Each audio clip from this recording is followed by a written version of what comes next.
So this is the Roma Activity Library. I'll start by showing you how to do an activity search. I click on the activity search. What I have to do now is come down and select my country. Select England. And then I get some options. So I'm going to choose mathematics. I could choose several subjects. I can choose age ranges. I can choose very specific subjects. So let's say add addition. And I can come into advanced search criteria. So I want example activities only. I want it to last a lesson time, group work, and I want it to be very simple. I've only just got Roma. And then I click on the search activities.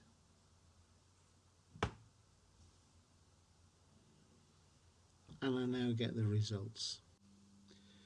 If I look at the results, I see here that there's a brief description about what the activity is about. I see the subjects are listed there. This happens to be for year 2 activity, and I see the other criteria that I selected.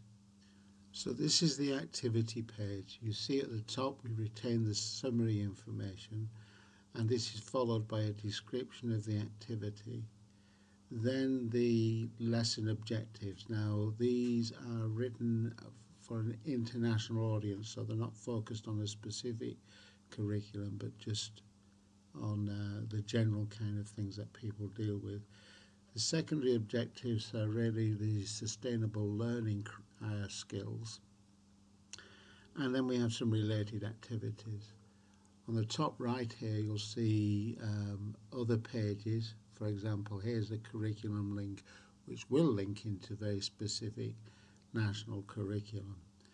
The activity is described in such a way that the experienced teacher who is used to using Roma should be able to read this and do the activity. They may not do it in exactly the same way, which is fine. You'll also notice here that there's a number of hyperlinks into pop-ups which are linked into the Moodle training site, so that people have access to training embedded within the activity. So this is the lesson and assessment plan, and as you can see it's split up into preparation, the activity, and then the assessment and some activity extensions. And there is a suggested time attached to each element. Now, this is not, and I would emphasise that it's not meant to be prescriptive. It's meant to be there as a help. It has similar things in terms of you can click on and get pop-ups with effective questions, suggestions, and learning intentions, etc. So it's a bit more detailed. This is the teacher's notes, and it starts off with some subject comments. This is to help a non-specialist teacher like the elementary school teacher, or indeed non-teachers like the teaching assistants or parents. What should the student know so that they can get the best out of this activity? Some practical hints regarding Roma, some links into the training site, and here's the important bit. What actually is the science of learning behind this activity, and what is the references to support that? We have seen how the teacher's notes connect the teacher and the activity to the relevant research. Well, the lesson evaluation form provides information the other way. It collects the results of an activity and of a lesson, and it provides that into the research database.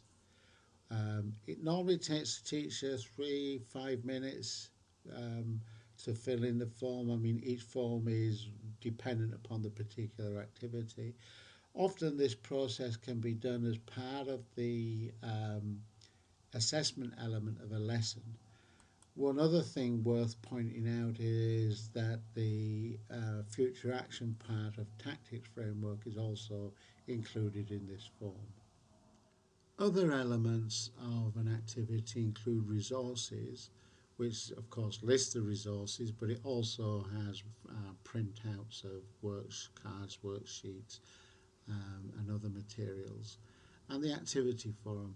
Now, again, I emphasise that the activities are not meant to be prescriptive. The teachers are encouraged to modify them to suit their particular needs, and they can share their ideas and developments in the forum.